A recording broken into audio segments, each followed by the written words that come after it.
दोस्तों, कोरोना महामारी की दूसरी लहर का भारत पर तबाही और बर्बादी लाने वाली असर दिखने लगा है। पिछले 3 दिनों से भारत में कोरोना संक्रमण के 4 लाख से भी ज्यादा मामले हर रोज दर्ज किया जा रहा है।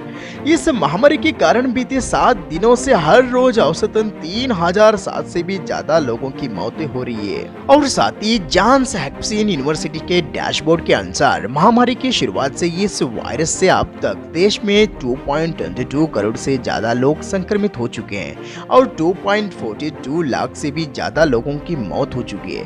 विशेष तथ्य इस और भी ध्यान दिला रहे हैं कि भारत में संक्रमित और मृत्यु के सरकारी आंकड़े और जमीनी हकीकत में बड़ा फैसला है।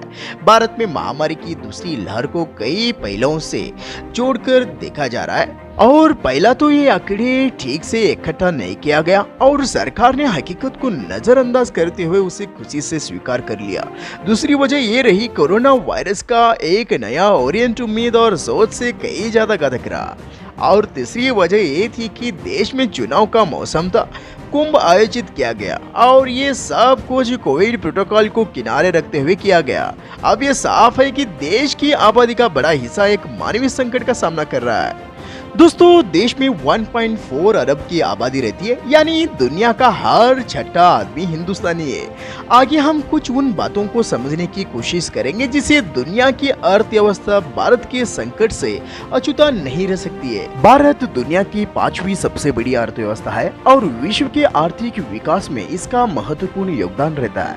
भारत का आर्थिक विकास तुलनात्मक रूप से 4 से 8% के बीच रहता आया है।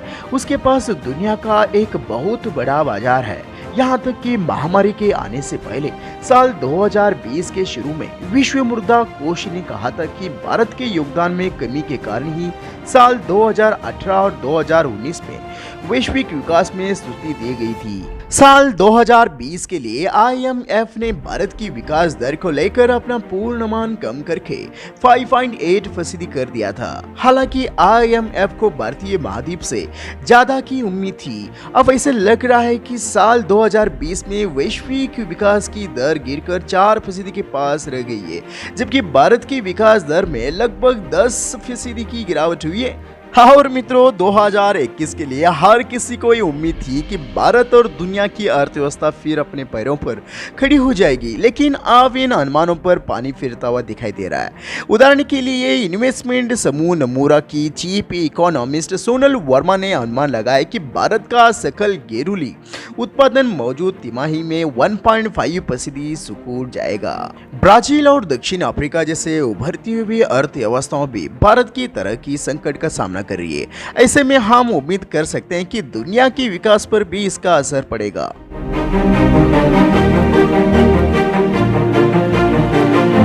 भारत में महामारी जिस पैमाने पर फैली हुई है उसे देखते हुए ऐसा लग रहा है कि अंतर्राष्ट्रीय पाबंदियां अभी और लंबे समय तक बनी रहेगी।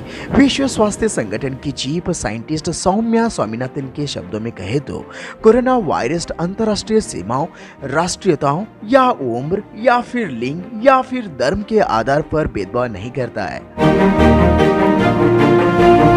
हालांकि कई विशेषज्ञ ये सवाल उठाते रहे हैं कि भारत जैसे बड़े देश को क्या वाकई में आइसोलेट किया जा सकता है।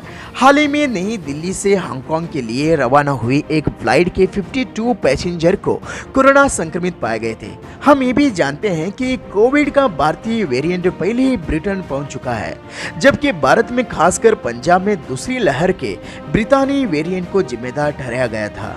भारत से इस बीमारी को फैलने से रोकने के लिए कड़े क्वारंटाइन नियमों और यात्रा पाबंदियों की जरूरत है। विमान सेवा, एयरपोर्ट और इस सेक्टर से जुड़ी कारोबारों पर निर्भर लोगों के लिए ये बुरी खबर है। इसलिए वैश्विक आर्थिक विकास पर इसका गहरा असर होने जा रहा है। उदाहरण के लिए इसे देखते हुए अमेरिकी व्यापार संगठन US चैम्बर ऑफ कॉमर्स ने इस बात को लेकर चिंता जाहिर की है कि भारतीय अर्थव्यवस्था वैश्विक अर्थव्यवस्था के कदमों में भेंडिया डाल सकती है।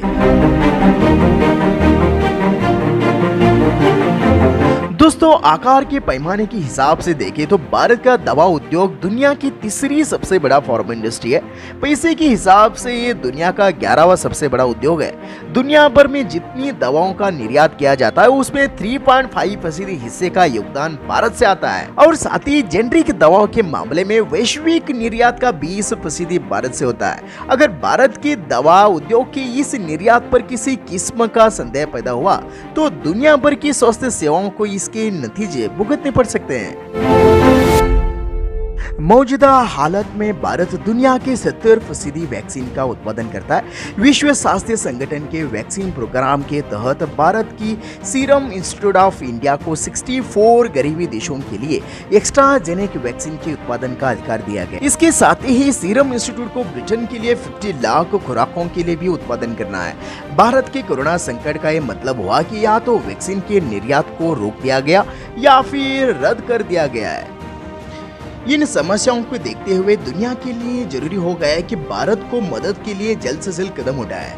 चलिए मित्रों, इस वीडियो को इसी कॉन्सेप्ट पर हम एंड करते हैं और मिलते हैं अगले वीडियो पर। लेकिन जाते समय मैं एक बार आपको जरूर बोलना चाहता हूँ कि आप घर पर ही रहे और जिंदगी जिए। धन्यवाद।